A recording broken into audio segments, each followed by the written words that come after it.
Classico, les gars, 2023, premier Classico de l'année, premier titre peut-être pour Xavi, première grosse désillusion pour Xavi cette année, on ne sait pas. Moi j'ai envie de vous dire, premier titre pour Xavi, c'est ça qui compte, c'est ça qu'il faut aller chercher, c'est ça qu'il nous faut absolument de 1. Parce que partir là-bas en Arabie Saoudite pour perdre en finale, ben c'est moche, déjà c'est moche, et puis ben, mis à part ramener de l'argent au club, ça sert à rien, tu dois revenir avec l'équipe, revenir avec le titre, revenir avec un effectif gonflé à bloc, avec une victoire, le moral à fond pour commencer la Coupe du Roi, le championnat et aller chercher tout ce qu'il y a à chercher pour le reste de la saison. On doit maintenant se lancer pour le reste de la saison, et on en parle direct ici. En tout cas, merci à vous. 1000 abonnés les gars, et maintenant objectif 2000, je compte sur toi et tout le monde, et on en parle en fin de vidéo. Maintenant, Classico.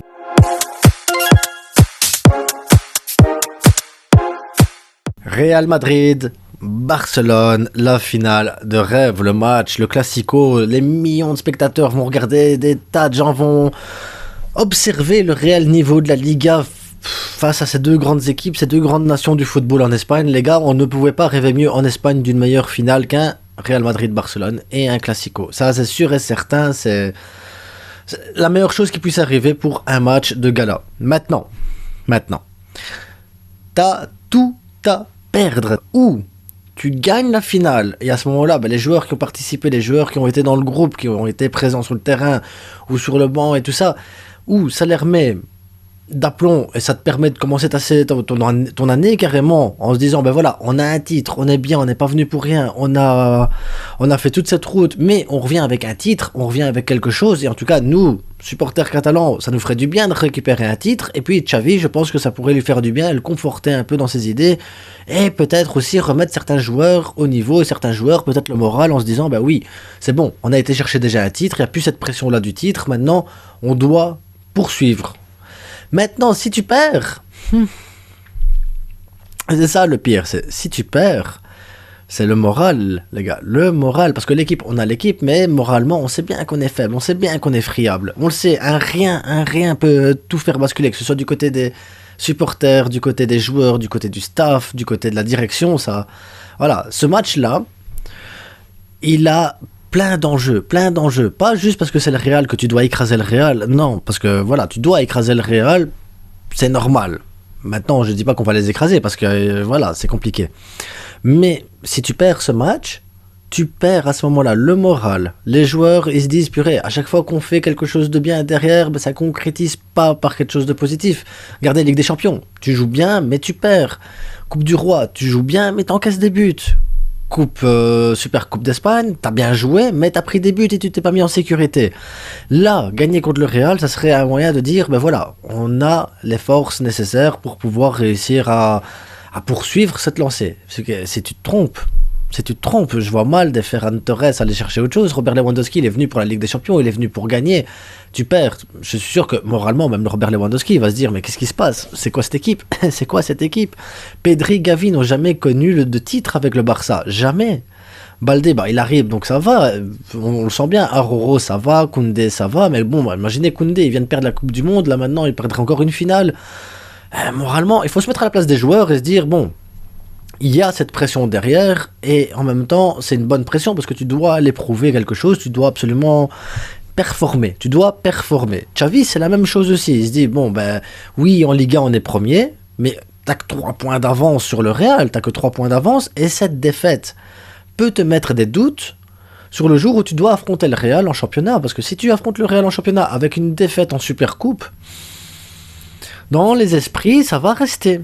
Et ça va jouer sur la Liga. En plus, tu vas épuiser tes joueurs, tu vas épuiser tout ça pour une compétition que finalement tu as perdue. Donc imagine bien que le retour d'Arabie Saoudite, les jambes elles vont être lourdes, le moral il va être plus bas, et ça va être compliqué de relancer à nouveau la machine. Mais on a toujours l'impression qu'il faut relancer, on a toujours l'impression qu'il faut aller chercher, qu'il faut puiser. Mais je pense que moralement pour les joueurs, ça doit être dur, mais très dur. Donc, moi, je ne vois qu'une seule chose, une seule issue pour le Barça, c'est la victoire. C'est obligé la victoire. Surtout si le Real fait le même match qu'ils ont fait contre Valence, il y a possibilité d'aller chercher la victoire, les gars. Franchement, pour ceux qui n'ont pas vu le match Real-Valence, je vous invite à aller voir mon débrief du match, parce que c'était le pire match que j'ai vu cette année. Le pire match de cette année. Le pire. Mais voilà, donc le Barça, il faut aller chercher la victoire. C'est une finale, c'est une seconde finale parce que le Real Betis c'était déjà une finale. Et maintenant, la formation, les gars. Quelle formation mettre pour aller chercher cette victoire? Qu'est-ce que vous metteriez à la place de Xavi? Comment vous feriez tourner les choses? Quel joueur vous avez plus envie de voir sur le terrain pour nous plomber le truc? Parce que le dernier match, ouais, je veux bien, ça a été compliqué.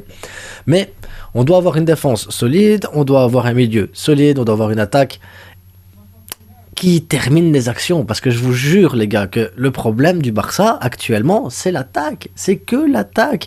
Si tu concrétises tes actions, si tu es un peu plus clinique dans le rectangle, tu finis tous les matchs depuis l'ère Xavi, ici, depuis début septembre, tous les matchs, t'as du gâchis, t'as des déchets en attaque. Et s'ils arrivaient simplement à concrétiser les actions qu'il faut concrétiser, s'ils arrêtaient de louper les trucs qu'il faut arrêter de louper, s'ils osaient un peu plus aussi en extérieur du rectangle, tu terminerais tous les matchs à la mi-temps avec des 2 ou 3-0. Hein.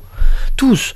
Donc, ce match-ci, c'est concrétiser les actions, c'est ça qui est important. Surtout que le Real, il arrive avec un Camavinga pas en forme, avec Tchouaméni suspendu. Je pense qu'il y a aussi 1 ou 2 blessés. Enfin bref, ils n'auront pas les équipes type. Donc ça veut dire qu'il y aura des espaces, il y aura des trous, il y aura des possibilités d'aller chercher la profondeur, aller chercher dans le rectangle, parce que c'est une défense qui n'est pas habituée à jouer ensemble. On sait que le Real Madrid, ils encaissent à chaque match. Thibaut Courtois, même s'il te sauve des balles, il ne peut pas tout sauver. La défense, elle est friable. Le milieu de terrain n'est pas très en forme. Maintenant, ils vont sûrement mettre un Modric, Kroos, Valverde. Je pense qu'il va être au milieu de terrain, ça va être à 3. Mais ça va être compliqué. Pour le Real, ça va être très compliqué parce qu'il n'y a pas les automatismes en défense. Maintenant, on sait bien, un classico, c'est un classico. Les joueurs se transcendent pour un classico. Les joueurs donnent le maximum. Si d'habitude, ils jouent à 100%, cette fois-ci, ils seront tous à 300% des deux côtés. C'est comme ça. Donc, ma formation, Ter Stegen au goal. En défense, je repars avec la même défense presque. Je prends à droite Koundé, Araujo, Christensen et à gauche Baldé. Pas Jordi Alba qui sait pas défendre, pas Marcos Alonso qui est catastrophique, mais totalement catastrophique. Je mets la défense type. La défense type, vraiment Baldé, Christensen, Araujo, Koundé. Point. Araujo, il nous a fait des sauvetages depuis le début de l'année de malade. On peut plus se passer d'Araujo. Tu peux plus te passer d'Araujo. Ter Stegen est au top. Koundé un peu moins en forme, mais bon. C'est un classico, ça se joue dans la tête, ça se joue dans le physique et dans la tête, il n'y a pas d'autres défenseurs que, voilà, je vois pas Garcia rentrer là sur le terrain ainsi sur un classico alors qu'il n'a pas joué depuis un moment. Marcos Alonso, comme je l'ai dit, il est catastrophique, donc vraiment, Koundé, Christensen qui est impeccable aussi depuis le début de saison, Christensen est impeccable. Milieu de terrain, Frenkie, Pedri, Gavi, pas de suspense, Frenkie, Pedri, Gavi. C'est comme ça, c'est pour moi le milieu de terrain type. En tout cas, Busquets pourrait rentrer en cours de jeu pour remplacer, pour faire souffler, mais du moins pour le début de match, pour commencer le match, pour moi c'est le milieu de terrain idéal pour faire ce genre de match. En attaque, Dembélé à gauche, Robert Lewandowski, Rafinha. Par contre, ce que j'attends de Rafinha, c'est de prendre un peu plus de profondeur, c'est être un peu plus offensif et tenter un peu plus et risquer un peu plus. Il a les capacités pour le faire, il a la technique pour le faire, il a tout pour réussir à faire ça. Et pour moi, il doit réussir à faire ça. Et ensuite, en deuxième mi-temps, suivant le score, mais pourquoi pas faire rentrer Ansu Fati en super sub à la place de Rafinha et faire basculer Dembélé de l'autre côté, quoi. Hop, on inverse un petit peu. Mais pour moi, voilà, c'est les deux trucs. Il n'y a pas le choix, les gars. Il n'y a pas le choix. Fati, je le verrais bien en titulaire, mais pas tout de suite. Fati en super sub, à mon avis, il peut déchirer. Parce que quand à chaque fois qu'il rentre, il est dangereux. À chaque fois qu'il rentre, il est bien. À chaque fois qu'il rentre, il percute, il dribble, il va au physique, il tente, il fait des trucs. Donc pour moi, Fati, c'est un super sub actuellement. Il doit grandir, il doit apprendre, il doit... Voilà. Laissons-lui le temps. Il a que 20 ans. Il n'a que 20 ans, les gars. N'oubliez pas ça. Il n'a que 20 ans. Donc, voilà ma composition. Je pense qu'à mon avis... ça va déranger personne cette composition, je pense que ça va plaire à tous les supporters, je pense que ça va plaire à tout le monde. Maintenant Xavi fera ce qu'il a à faire parce que Frenkie a eu une gêne au dernier match, donc c'est pour ça qu'il est sorti et tout ça. Donc Frenkie, s'il a une gêne, ce sera sûrement Busquets à la place. Dembélé a une gêne au dernier match, donc si c'est pas Dembélé, peut-être que ce sera Fati à la place. En tout cas voilà, il y aura des choix, il y aura des trucs, mais pour la défense, à moins qu'il y ait une gêne, à moins qu'il y ait une blessure, à moins qu'il y ait quelque chose qui va pas, je veux pas autre chose en défense, je veux pas autre chose. Quitte à ne pas à ne pas faire de remplacement pendant tout le match, quoi les gars. Mais ce classico, on doit le gagner, on doit le chercher, parce que si on va pas le chercher... Ça va être dur, les gars. Ça va être très, très, très, très dur comme match. En tout cas, merci à vous. On a passé la barre des 1000. Maintenant, je vais arriver à 2000, les gars. À 2000, là, comme ça. 2000 abonnés. Et pour ça, je compte sur toi pour partager, pour liker, pour t'abonner, pour tout plein de trucs. Commente aussi, qu'on partage aussi en commentaire et tout ça. Et retrouvez-moi Insta, TikTok, Twitter et tout le tralala. Et en attendant, les gars, bon match. On se retrouve après le match pour le débrief à chaud. Et Visca le Barça!